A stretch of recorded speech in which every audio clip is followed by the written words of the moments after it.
Hello, everybody. This is Mike-EL from Comic Book Syndicate, and I am joined by the co-host of Here Comes the Spider-Cast, Joshua Murr-VELL. What's going on? I'm happy to be back. That's right. About and Quasar again. Yes, we are, and we've had a year and a half hiatus. Right. And basically, we're back here. Don't get too excited. It's not going to be a weekly thing. It's going to be sporadic. But our ultimate goal is to review every single chronological appearance of Quasar. Right. Chronological. Yes, and so this week we are we've arrived at the monthly series that launched in 1989, which is what got me into Quasar in the first place. So yeah, I guess briefly, let's just talk, Josh, about what did you know about Quasar before we started this podcast? Pretty much nothing. Okay. I knew he was some space dude. I didn't even really understand the powers. I knew he had the bracers. That's all I knew. Was Sure. he had these like gold bracers that he shot stuff out of, and that's Right. pretty much all I knew about him until Quasar Qua-Nology came out, and then Yes. I started to become like kind of a fan of Quasar. I've been enjoying keeping up with Quasar Qua-Nology, and then also my appearances on the shows and getting to know him, and then starting to read his comics. So. Well, it's funny because now that we're in the digital age, these back issues are finally available. Like when I was a kid, there was really no way to find these back issues. Right. Growing up in the 80s. So my first exposure to Quasar was in the Marvel Universe entry for Quasar, which I think was drawn by Mark Gruenwald. And I always loved his costume. I love the bands, and I love the history, the connection to Marvel Boy, right? Mm-hmm. And all that stuff. And so a few years went by, and then this new series came out, Quasar, and I picked it up and I loved it. And then it wasn't until we started Quasar Qua-Nology that I was finally able to go back and read all of his previous appearances, which there's a handful. I don't know if it was 20 or 30 or whatever it is. Right. But now the interesting thing is the last issue of Quasar Qua-Nology we did, if you remember, it was Incredible Hulk 300. I think where they had the parade with all the superheroes. Right. And Quasar was part of that group. Then Quasar disappeared for 6 years. He didn't appear anywhere in Marvel. Like he missed Secret Wars 1, missed Secret Wars 2, missed all that stuff, all that fun stuff. Then, lo and behold, 1989 comes around. And what had happened was, a little tiny backstory. The new universe had been launched in 1986 by Marvel. And it had unfortunately bombed miserably, okay? So what had happened was they decided, let's clear the decks of all these books. And then use all... Not to say the one they used one for one, but we want 6 new books, so let's gut these other Marvel Universe books. And then that's actually why Mark Gruenwald and Paul Ryan came over to Quasar, because they had been doing DP7, which was kind of like an X-Men type sci-fi series for the new universe. So they launched Quasar, and in the same summer there was also Guardians of the Galaxy, I believe New Warriors, a few other ones. I can't remember the other ones, but Quasar was my favorite. And as this series continues, we'll talk about how I felt about these issues as they came out. But today we're going to talk about the first 3 by Mark Gruenwald and Paul Ryan. And I'll just say that if this was a TV show, Quasar has basically 3 pilots, because the first issue is all kind of backstory. The second issue is kind of like a weird adventure that explains why he was missing for 6 years, and then the third issue is finally where we establish his status quo. Right, unlike present day. Right. So anyway, so yeah, go ahead. Yeah, this first issue too, Quasar #1. It's also kind of like explaining a lot of the stuff from before, because Quasar has been in comics for a little while at this point. And we've kind of gotten his backstory, but he's just already been a superhero. So this issue is actually kind of what happened before all of that. So this is almost like a decade of comics before present day. So, Yes. And it's also kind of explaining the weird stuff of him, like his first appearance, Wendell Vaughn's first appearance as Marvel Boy. Right. So it even kind of like explains that back in one of the first Captain America, when Captain America and Falcon are like recruiting that team. Mm-hmm. I can't even remember what that storyline was about. Oh boy, it was a while ago. But they go into the barber shop, and then they go down into the secret lair when they sit in the chairs, and yes. So he introduces himself as Marvel Boy in that one. Yep. And then later on, he's known as Quasar when he's working with the Thing in Project Wait, Pegasus. is it Yeah, Marvel Boy or Marvel Man? It might be Marvel. Marvel. I think he calls himself Marvel Boy, and he even Okay. says, "You might recognize me as Marvel Boy. My Okay. costume is even similar, and I've got the same powers." And he actually also talks about in that issue, in his first appearance there, that he got his powers from Tony Stark, Okay. and Okay. Interesting. not from the quantum bands. So in this one, in this first issue, we also kind of get a little bit of an explanation as to how the quantum bands are tied in with Tony Stark. Okay. Okay. So I'll kind of like briefly summarize this issue, and then we can go into kind of like our thoughts on it. Sure. So we get a little bit of a backstory of the quantum bands, and we actually talk about Robert Grayson, who is Marvel Boy, and how he was using the quantum bands, and he was a hero for a long time, and then the energy of the quantum bands kind of drove him insane, and he slowly turned into a villain because the energy and the power was just too much for him. And we kind of see his destruction, his self-destruction during the battle with the Fantastic Four, and we see that the quantum bands kind of consumed him, and the energy was too much, and he combusted and disintegrated, and all that was left were the quantum bands. And we realize that this narration is being read by none other than Nick Fury in SHIELD headquarters, kind of explaining what's going on with the quantum bands. They're in this boardroom, and there's a bunch of scientists, including Tony Stark. And he's kind of explaining that they want to do some tests on the quantum bands to see if they can harness these powers to... Nick Fury's like, trust me, it's not for weapons. But it's kind of like, thinly veiled that it's like, yeah, we're going to use these things for weapons. We also get the scientist, also named Vaughn, which is Wendell Vaughn's father. I can't remember his first name off the top of my head, but he's Gilbert. Like Professor Vaughn, Gilbert Vaughn. Yeah. And he's like, okay, I'll team up with Tony Stark. We'll look at these bands. We'll team up and figure out what we can do with them. So the meeting ends, and then Gilbert is talking to Fury and kind of discussing actually his son Wendell, and saying like, hey, my son is actually a trainee. He's a cadet at SHIELD, and I was just wondering if you could look into his file and see kind of if he can be kind of promoted and what you can do with him. So we cut over to a training session, and we are first introduced to Wendell Vaughn, and they're doing like some sort of martial arts, maybe karate or something, and they're training, and then the training is stopped abruptly as Fury and Dum Dum Dugan are kind of sitting up in the stands watching over him. Later on, he's called into the offices, head offices of SHIELD. They kind of tell him, like, listen, you're an amazing student. You're top of your class. You're perfect in combat and, like, field combat and knowledge and all that. But the only thing that's holding you back is that you don't have the killer instinct. You're not, like, aggressive enough in battle. Mm-hmm. So he feels like, oh shoot, now I'm in trouble. I think I'm going to get benched and I'm going to be doing like office work or something.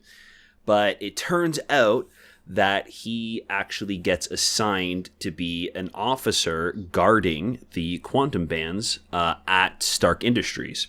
So we cut over there and we see that they're doing some tests. And they've been doing tests for hours. And one of the scientists there is like, listen, I need to take a break. So he goes over to the vending machine, gets a Coke, and he talks into his pen. And we find out that this guy turns out to be a double agent. Mm-hmm. So somebody has just been alerted that where the quantum bands are. Cut over to Wendell. He's kind of upset at his mother's house, feeling kind of crummy. And then he opens up a letter saying, you're going to be working at this SHIELD facility with Stark. we cut over back to the laboratory, and this guy shows up. He's kind of like, big shot shield testing guy. He's been kind of their guinea pig for a while, and he has the privilege of like testing all of their new equipment.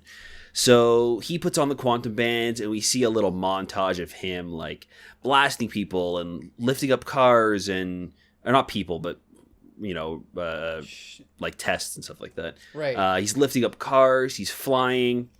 But as it's time to kind of stop these tests, we see that he can't stop pulling the energy, and the same thing that happened to Grayson happens to him. He explodes, and the only thing left are the quantum bands. Mm-hmm. The double agent feels like this is the perfect time to kind of put his plan into action, so he calls for backup. And as they're packing up these bands, they're ambushed by AIM robots and this huge AIM like mothership. So Wendell is there, tasked to protect the quantum bands, and as a last ditch effort during this battle, he actually slips on the bands, and he's able to kind of use this energy and use his thoughts to create things out of energy from the bands.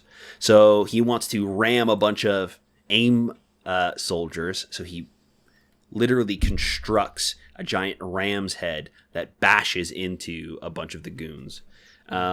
He starts floating around when he wants to go over to another group of soldiers. He hammers somebody in the head and, says some sort of "nailed you sucker" corny line. So we see him starting to use these powers and destroy these robots. And once all of them are destroyed, he flies up to the mothership, and he actually just flies straight through it, cutting it in half, and this huge, gigantic ship crashes to the ground. He feels at this point that the energy is becoming too much for him, and he decides to fly out into outer space to combust there, so not to, as not to like harm anybody. But out in space, he kind of is able to calm himself and control the energy, and he doesn't die. He flies back down to Earth and reunites with his father, who is now really proud of him. And Nick Fury shows up and kind of offers him a job in their superhero department. So he's now going to be trained, and he's known as the superhero Quasar as we know him now. So right. It's kind of a cool origin, like a cool update on it. It kind of takes all of those little pieces like we were talking about before, of like the little crumbs that we knew of him from his guest appearances, and then creates a cohesive story for him. Well, yeah, actually, it's funny you mentioned that, because now that I'm thinking about it, this is a lesson in how to not reboot a character, but to bring a new reader in by incorporating all of the history and making it make sense, right? And then just kind of leading up to that point where you go, okay, and then here's what happened next, right? Right. Now, Mark Gruenwald is known as, he was obsessive about Marvel continuity. He was kind of the patron saint of Marvel continuity. Oh, wow. He helped spearhead the Marvel Universe. He helped, like, the Marvel Universe Handbook. He helped write it. And he's mostly known for writing Quasar and for Captain America. He wrote Captain America for, I think, 12 years. So wow. If you ever get a chance, if you go back to, I think it's issue 305 is when his run starts. And it goes all the way through to the Scourge story, to when Captain America was replaced by Johnny Walker for a while. That whole story. That's the peak for about 2 or 3 years. It goes downhill a little bit after that, because, for example, we get into the infamous Capwolf storyline where he gets turned into a werewolf. Right. That's kind of the notorious, that's where it bottoms out. But anyway, the point is that he's one of my favorite writers. And this is kind of what introduced me to him. And the thing is when you're glancing through this book, there's a lot of text to read. There's a lot of exposition. But I didn't find any of it tedious. I thought it flowed pretty well. I thought the thought balloons and the speech balloons flowed pretty well. Like, even though I've read this 20 times, I still I didn't have the temptation to skim through any of the boring parts or the stuff that I remembered. I thought it was really well written. Like, what did you think? I think the dialogue really helps. The like Nick Fury, especially at the start, was a really smart choice to have him there, kind of recapping the story, because normally, like, recapping and flashbacks are so boring in comics. So it's really nice when they can find an interesting way to kind of retell it. So having him almost like doing a PowerPoint presentation and it being like this pitch to like a board of scientists is really fun. Sure. The and then even Wendell Vaughn, I think, is a believable like young adult. He's probably in his 20s, I assume, like early 20s, and his dialogue with his mom is really good. I find like he's kind of down on his luck. He's feeling bummed out, but he doesn't come across as like a whiny little kid either. Like, even that dialogue is well written, and he's a very like well-rounded character. So this is a really great origin, I think, for a hero. And the science fiction, like sci-fi fantasy vibes are great in this. And then even like the next two issues are like, I think, even better. The next one in particular is like really cool and out there. Well, yeah. And we should point out that you mentioned the sci-fi elements.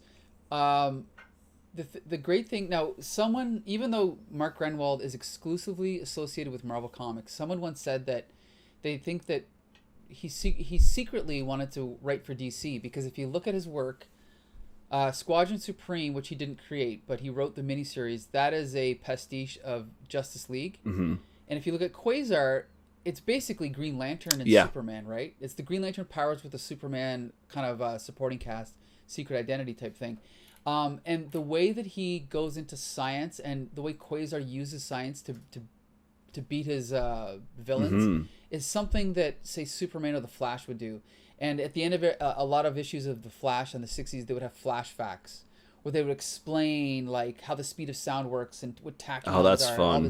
Yeah, and so Mark Gruenwald has a similar passion for science, and it really comes through here. And again, if the main audience for this is a teenager or a young teenager, then of course, if you're into this type of thing, you're going to eat this up when you're a kid, right? Like, oh my God, you're learning about space travel and quantum mechanics and stuff like that. And it's just perfect for that demographic, right? Yeah. And I don't know. I mean, the thing is that, like you mentioned, he is a young, early 20-something kid.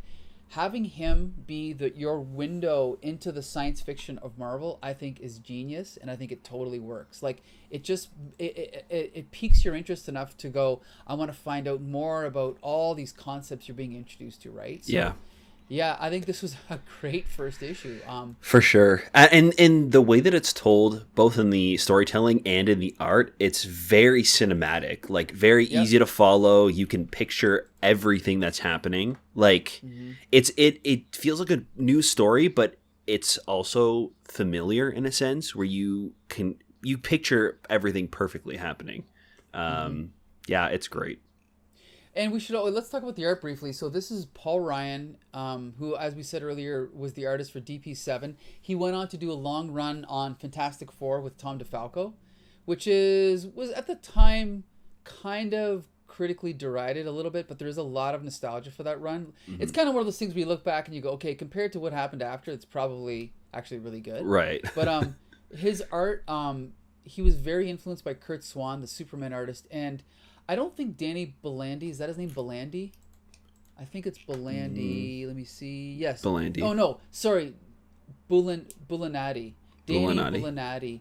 I don't think he's the best inker for Paul Ryan's inks, for Paul Ryan's pencils. I think he flattens them out a little bit. But enough of Paul Ryan comes through that you can see his attention to detail as far as body language, which I really like. Like, it's very subtle, almost compared to like a Kirby or John Buscema. It's very plain layouts, but like you said, it's very clear. You can always follow what's going on, and if you look at some of the expressions on their faces, again, just like Kurt Swan, very subtle, I find. Yeah. So I really, really like this artwork. What about you? Yeah, it's really great. I actually read the physical copies of these issues. Where did you get those from? You.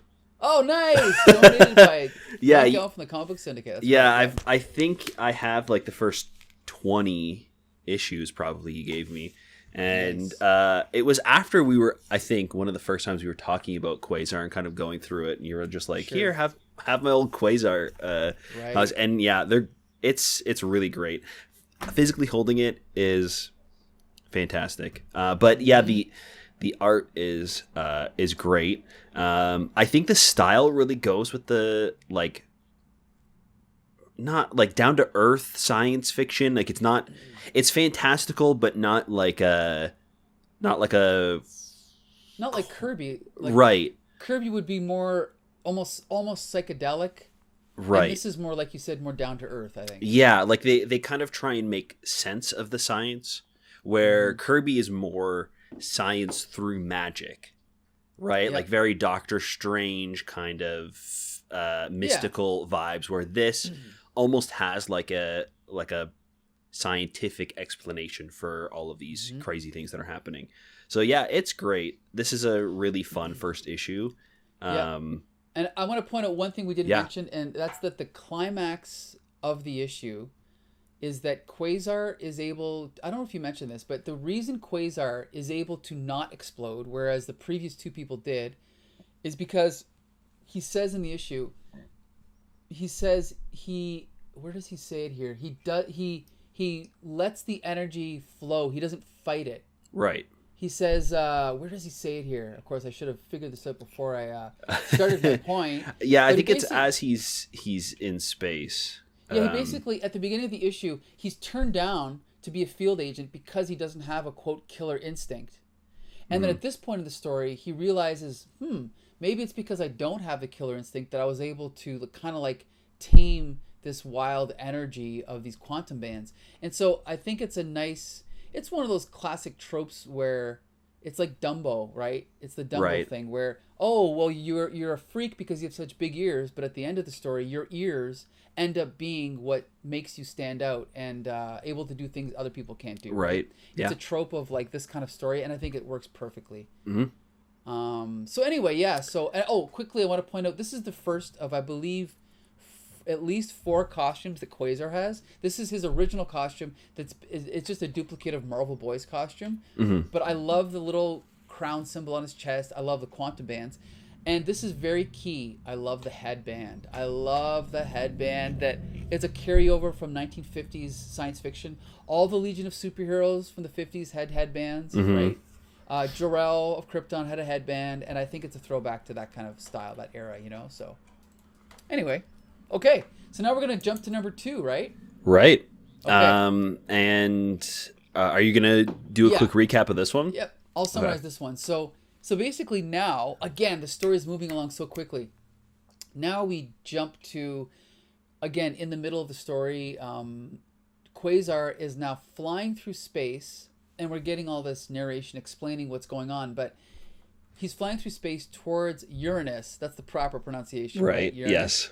He's flying towards Uranus, and he's got a long hair and a beard. So this goes back to the whole thing you mentioned about the science fiction. It's very grounded. So if you were traveling to Uranus and you were limited to sublight travel, this is how long it would take. They mention, how his heart is only beating 1 time per whatever or something like that. Right. They mention his pulse all being slowed down. They do a quick recap of what's happened, which if you want to, you can skip, but you don't. It's up to you. So anyway, he basically something sets off, wakes him up. So he wakes up just as he's approaching Uranus, and then he's sending radio signals back to his father on Earth. And they even incorporate the delay in time, like I don't know if it's a few minutes or whatever it is. So he's back and forth communicating with them. He's going to explore the origin of his quantum bands, and he flies down. Now, one massive gap that I don't think they address, the massive gap in accuracy, is that Uranus does not have a real surface, right?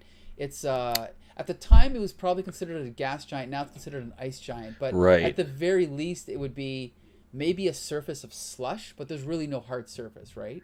Yeah, I mean, it's also, it almost looks like a floating city too. So it could, and like when he Sure. goes down to the actual base, it's like shrouded in clouds. So it could also be like some sort of Could be floating yeah. space in orbit or something. I don't think he actually.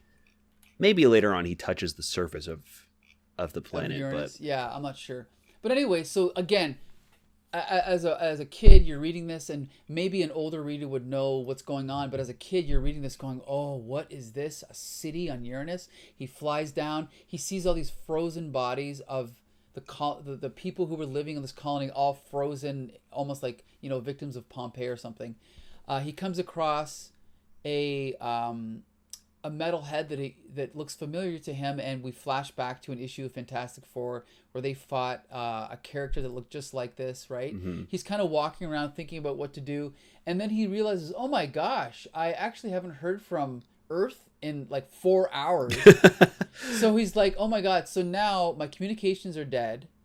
I'm a couple billion miles from home, and he's basically laughing at how insane the situation is. And again, great writing, Mark Gruenwald. Just at this moment, we see off panel, we see this figure enter. We see just the hand and like the cape of a figure. Mm-hmm. A garishly clad character named Death Urge. And he's like, who are you? And basically, we learned that this character, Death Urge, comes along when humans are at their lowest point, and essentially when they're contemplating suicide. That's what this guy is here for. Then he explains we should also explain his he's basically completely pitch black, but he has a white cape, white boots, and white gloves. Yeah. He explains his backstory about the whole colony on Uranus, about how there was a Earth scientist that discovered it, sent his son. The son went there. The son was... Him and his son went, but Yes. his son was like a young kid at the time, and it took Right. them like a decade or whatever to travel there. So by the time they got there, the son was an adult. Right, and that son is Marvel Boy. Right. And so this guy, Death Urge, says that he basically helped all these colonists die. So he killed them all, basically, because in his mind, they all wanted to commit suicide. So it's more detailed than that, but that's the gist of it. And so Quasar's like, well, you're not going to kill me. And he's like, oh, yes, I am. And again, we get some great... Mark Gruenwald is not known for this, but we get some great comic book storytelling where in a silent panel, Death Urge reaches into his body and pulls out an axe made out of the same thing his body's made of and just throws it at Quasar. amazing. I think that was a cool moment, right? Yeah. So then they start fighting back and forth. Then Death Urge pulls out, this is kind of funny, some skis and like some ski pole. Oh no, is it ski poles or just the skis? Yeah, it's like a spear type thing. Right. Yeah. Well, but they're actually skis. Like he puts them on, and he's actually riding. Yeah, sorry, skis and a spear, which kind of recalls the Jack Kirby Fourth World character Black Racer, because this is what Black Racer was like Silver Surfer, except he had skis instead of a surfboard, right? Yeah. So he's flying around and he throws the spear at Quasar, and Quasar's trying to escape him. They're back and forth, and there's a lot of good dialogue here. Then eventually Quasar gets enveloped in this kind of black energy, but then just as he's falling towards the rocky surface of Uranus, he vanishes, and he appears somewhere else, and he's like, okay, well, where am I? He doesn't know. He turns around, and we are introduced to Eon. Now, we should point out that Death Urge was created by Mark Gruenwald in Marvel 2-in-1, I believe. Eon was created by Jim Starlin, who's famous for writing Captain Marvel, as well as Warlock, and creating the Infinity Gauntlet story. So this is another Jim Starlin spacey character. Cool design, kind of. He looks like, I mean, depending on who's drawing him, he's kind of like a face with a giant eye on one side, but some artists draw him as kind of like a tree with a face on it. Right. So it depends who's drawing him. Yeah, it's very abstract, very it definitely feels like there was some thought put into what his like whole deal is, and trying to create an abstract looking entity to represent Eon, like like Right. his whole thing is awaiting time, right? So, and he's the son of eternity and the personification of the life force of the universe. So, and we kind of get an explanation that he is the one that created the quantum bands, and for like billions and billions of years, he's passed them along generation to generation to different beings to kind of protect the universe. And his sole job is to stop the destruction of the universe that has kind of been foretold to take place on Earth. Funny enough. So Always, right. yeah, of course. We should also say that I do like the design of Eon. Mm-hmm. There's one thing I never liked. Why does a cosmic being who's made out of, like, he looks like a tree kind of person with a big eye on the side of his face, why does he have a mask? Like, let's be clear, that's a superhero mask on his face. I thought you were gonna ask why he had like a full head of hair. Okay, that's another question. But even if he's supposed to be humanoid looking, why does he have what looks like the classic Batman? Yeah, it does kind of look outline. like a cowl. It's just pointless, right? It's just one of those holdovers. It's kind of like how Captain America had swashbuckler boots. Like sometimes when you're creating these things, you kind of just carry on the tradition of the previous trope of what you're doing. But anyway, just a thought. So yeah, and we should point out that Eon does say that Mar-VELL, Captain Marvel, was one of the protectors of the universe, but he technically didn't wear the quantum bands because he was meant to be the champion, but he wasn't the champion or whatever. And just a little detail to keep in mind. So anyway, so basically Eon explains everything to Quasar, and then he basically says, okay, so do you want to be the champion or not, or the protector or not? And he's like, well, do I really have a choice? And Eon says, of course, free will is an affirmation of life. He's like, okay, well then I'll be the protector of the universe. Okay, well, prepare yourself for the metaphoric rite of passage. What? He sends him back. Oh no, he updates his costume, which is always important for a gives him a superhero. haircut. Yeah, he gives him a haircut. So now trims his beard. Shaves his beard. Now he's got a version of his old costume with an updated logo and updated boots and everything. Then he sends him back to fight Death Urge. And, it's one of those things where he realizes that now that he's, got everything straightened out in his mind, now he can easily defeat Death Urge, which he does. But then Death Urge is like, okay, well, screw this. Now, I love this foreshadowing. It reminds me of one of the first issues of Sandman by Neil Gaiman, when Sandman, or Dream, when he meets Lucifer. And Lucifer, if you remember this, when Morpheus is leaving, Lucifer says something like, one day I'm going to kill him, or one day I'm going to destroy him. Right here, Death Urge says, farewell, Quasar. When we meet again, you will beg me to kill you, and I will refuse. And I believe that comes back, which is awesome. So anyway, yeah. So then Quasar reunites with Eon. They fly up into the atmosphere, and he's like, okay, well, it's going to take a few years to get back to Earth. And Eon's like, no, it's not. You can quantum jump. Let me show you how. So they quantum jump back to Earth. And then, now, here's the one thing. I love Mark Gruenwald as a writer, but his endings tend to be a little bit sudden. So he's flying over the city or whatever, and he's like, Quasar's like, man, oh man, is Dad going to be surprised to see me back? With a dinner guest, no less. I mean, it's a fine ending, but it feels a little bit kind of like wah wah wah. You know what I mean? A little bit. But I still like it. It does flow nicely into the next issue, but as an ending for this one, it is a little right. Right. Yeah. So what did you think of this second issue of Quasar? Wow, it's so good. I really love it. The sci-fi vibes in this one are fantastic. Death Urge is such a great villain. Yeah. I think it's so great too because he's not there to just be evil. Like his role in the universe is to kind of bring like suffering souls over and help them kind of transition into the afterlife almost.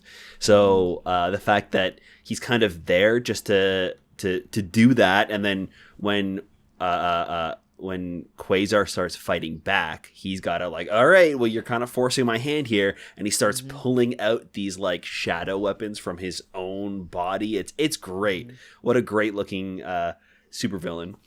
And I don't even want to say supervillain. He's kind of just like the antagonist of the story. He's kind of he's not there for any malicious purposes really. And I love the explanation of the quantum bands and Eon, and the Quasar's new costume is so great. I love the updated logo where it kind of still has the feeling of a crown, but it's kind of like updated and sleek.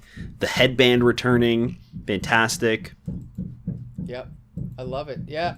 Now speaking of the Marvel Universe, right? We are introduced to this colony that was pivotal in the Marvel Boy stories of the 50s. I believe there's only a handful. Like the entirety of Marvel Boy's appearances, where there was like 5 or 6, then he disappeared and came back in I think 2 issues of Fantastic Four. Then he was killed. So you can easily read all of the old Marvel Boy stories. He did come back. He was revived in the 2000s, I think, by it might have been Paul Jenkins, and then it was later written by I can't remember his name, but he's a really good writer of the 2000s. I don't know what he does now, but there's a series called The Uranian that you can read that expands on all this, but it's really good. But anyway, again, you're introduced to some of these Marvel concepts, like even Death Urge. That's a character from 5-10 years earlier that's kind of been brought back, right? Yeah, so it's just kind of cool to see these concepts. Eon, not Ian. Eon is a character that's been around since the 70s, right? So if you're reading this in 1989, again, now you're seeing Captain Marvel, you're seeing all these other characters, and it's just piquing your interest. You're seeing Thanos. It's making you want to read more, right? And yeah, I think it does so well too because there's clearly a lot of thought put into the story and what's going on. Even down to seeing all of the other past wielders of the quantum bands. They have all like very distinct looks and feelings, and it obviously we don't go into who they are or what their stories are in this, but you can almost tell that they all have their own stories. And I bet you that when designing them, they were thinking about how this would actually work. Like some of the creatures here like aren't even humanoid. Yeah. One of them is like a literal like cloud, and the quantum band is like floating above like a crown, which almost kind of like I like to imagine that was the first wielder of the quantum bands, and that's why the symbol for Quasar is a crown, because it's kind of like floating above the head. Oh, look at you. Yes. And then, good idea. Then there's like an alien that just kind of has legs and is like a weird almost like flower thing up top, so it's using it as like a bracer, so it's just around the stomach. Yeah, it's really really cool, like all of the little details that they've added into this. And going back to the idea that Quasar is the Marvel version of Green Lantern, Green Lantern didn't carry a lantern, he wore a ring.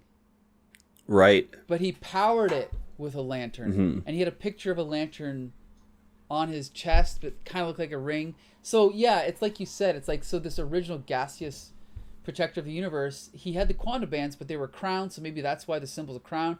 It's just interesting. It's just one of those little weird details, right? That Mark Gruenwald picked up on and kind of duplicated for this character. So yeah, I love it. I love it.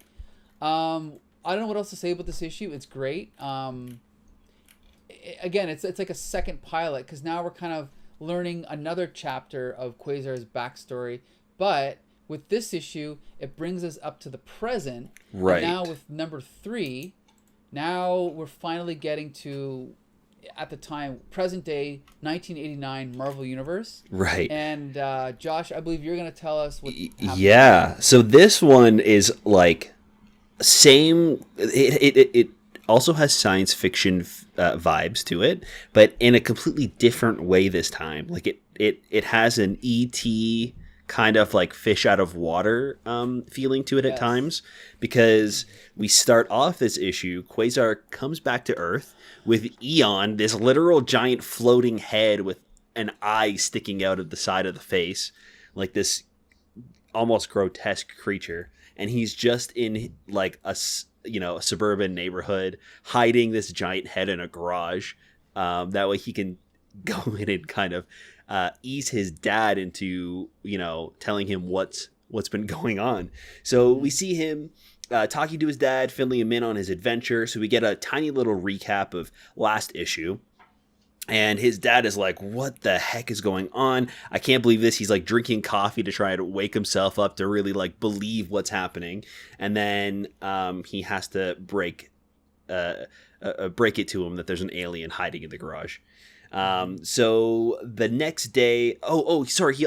He also, really quickly, he also kind of says that like, listen, I've got to protect Earth because I've been told by this alien entity that the destruction of the universe, it's all going to be, this final conflict is going to be happening here. So my job now is to stay here and protect the planet.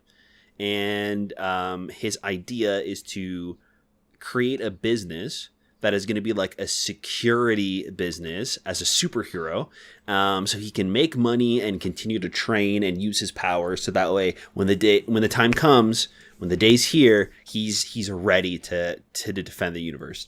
So the next day, he's kind of flying around. He's getting caught up on what's been happening on Earth. So it's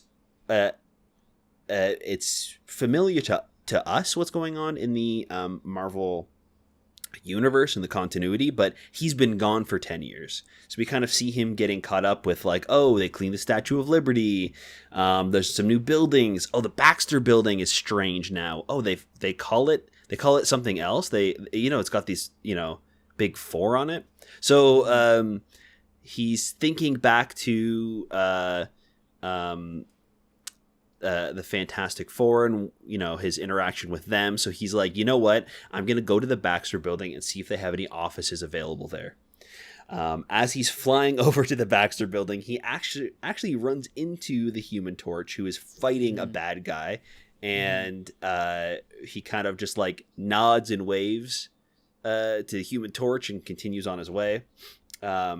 He takes the costume off to kind of go in to talk to the building manager. He's in his Wendell Vaughn attire, and he's kind of talking about a security business, and he's got the paperwork to sign the lease. And after he's leaving the building, he sees this woman crying. So he kind of follows her and asks her what's going on. She talks about how she just kind of blew a job interview that she had. So he's like, perfect. Well, I'm going to need a secretary soon. You're looking for a secretary job. I'll give you my card. And if anything pops up, call me. And, you seem like a perfect fit for me.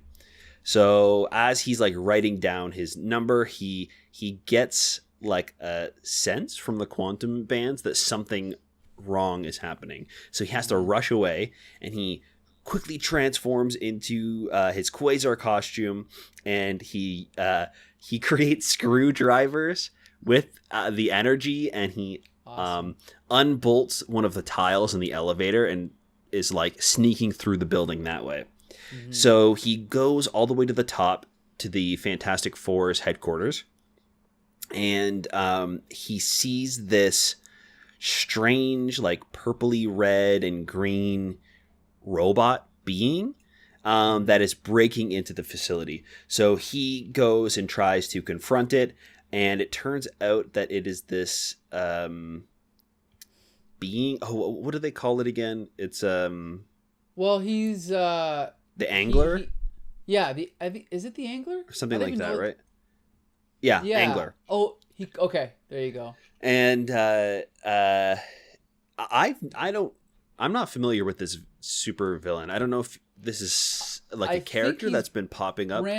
I'm gonna look him up really quick while you're talking, but I think he's brand new. So Quasar quickly comes up with the idea to drop a giant like cage over top of this thing so it can't continue like destroying things. And this being kind of phases through and is able to like break itself apart into particles and just passes through Quasar's energy. So he's completely shocked. We see that Kayla,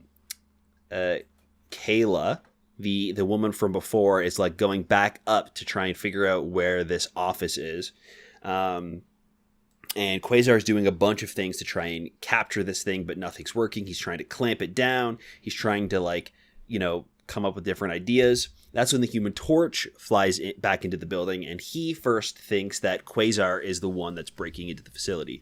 So, of course, there's a classic superhero misunderstanding where our two heroes are fighting each other before teaming up.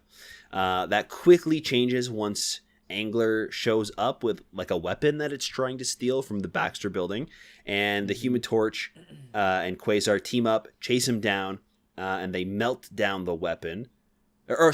First Angler kind of kidnaps Kayla and is like holding her hostage, and they're kind of trying to negotiate with the thing, and then Quasar thinks quickly and uses his energy to trap the arm of this thing that is wrapped around Kayla, and he's able to he uses the energy to make shackles and immobilize this thing. I'm not sure how it's different from like the cage or anything, but good point. He's able to like lock it down so it can't deconstruct itself and get away. Sure. The Human Torch melts this weapon so nobody or nothing can take it again, and then he kind of goes, "I can take it from here, Quasar. Thanks for the help. See you later."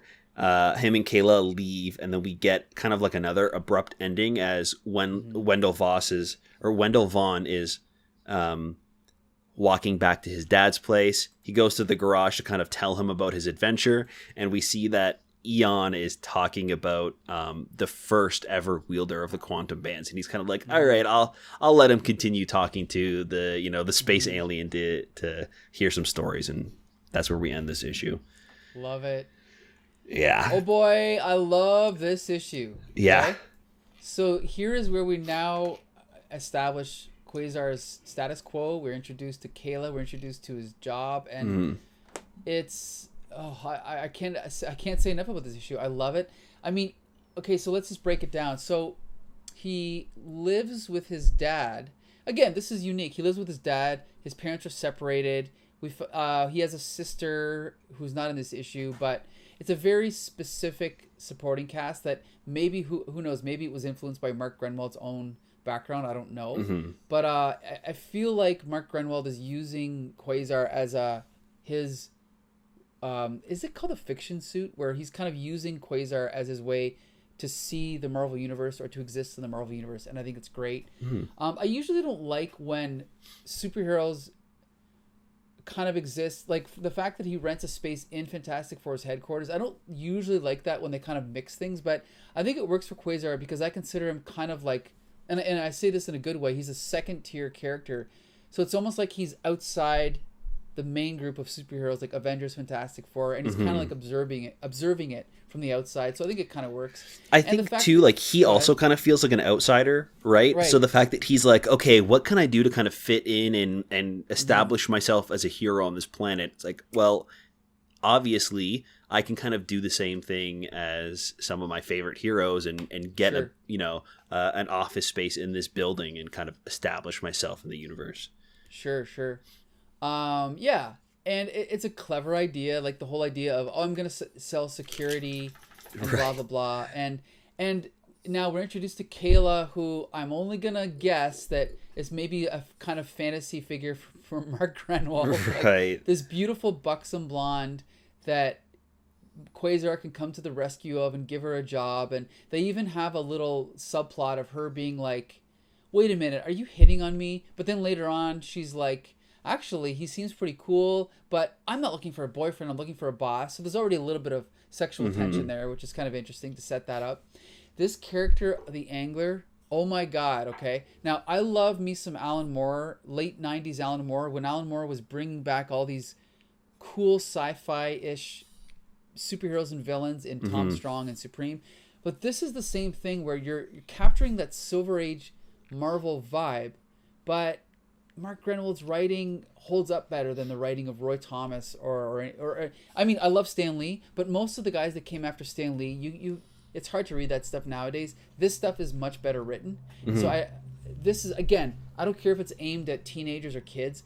I can read this now and I can enjoy it. And this character, Angler, who cares if he has a big A on his chest? It's a great and idea on his for a villain. face.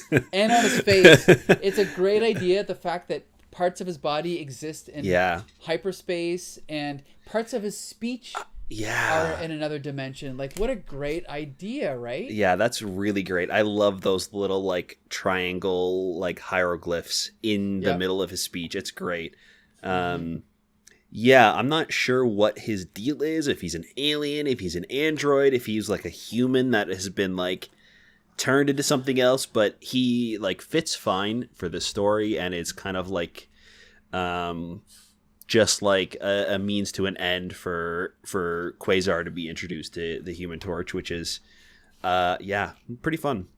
Just so you know, this is the Angler's first appearance, and he did come back in Quasar many times, so we'll see him again. Perfect. Yes. Okay. Yep. So he's ripe, just like, the Spot. He's ripe for a good reboot or whatever right now. So anyway, I also like the fact that, again, you're taking the fantastic and you're putting it in the mundane world by having Eon just floating in the garage, talking to Quasar's dad sitting on the chair with, backwards. And I love those little touches, It's, I don't know, even like the detail of him looking at the space, signing the lease. You're mixing the fantastic superhero stuff with the mundane reality of, well, I do have to get a job. I do have to make money.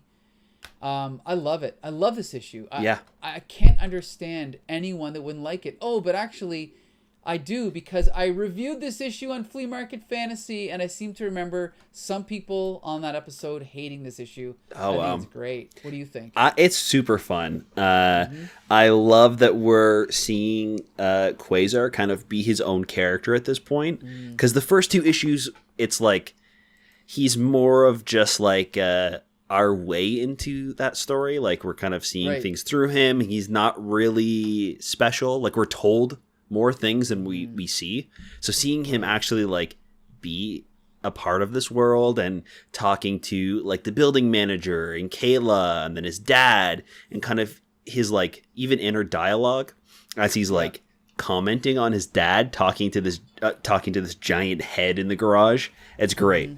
This is another fun one, and I'm assuming this is like the status quo for most of Quasar's stories. For a while, I can't spoil anything because I've read all 60 issues, but this is certainly the status quo for the first few years. Yes. Yeah, and this is really fun. I love this kind of. It's nice because we kind of get a mixture of the fish out of water. We get these like fantastical things brought into the universe, but he's a little bit more familiar with it. But he's also like getting used to his new powers. Right, being part of this universe. So it's a nice mixture, and even today kind of feels fresh and like not overplayed. So I had a lot of fun reading it. Even those like kind of cornball moments of like instead of just like ripping the tile off, he uses the energy to make a screwdriver to slowly unscrew each screw and take the plate off to go through. It's ridiculous and fun. Like, he has infinite energy. He can create anything, and he makes a screwdriver. It's hilarious.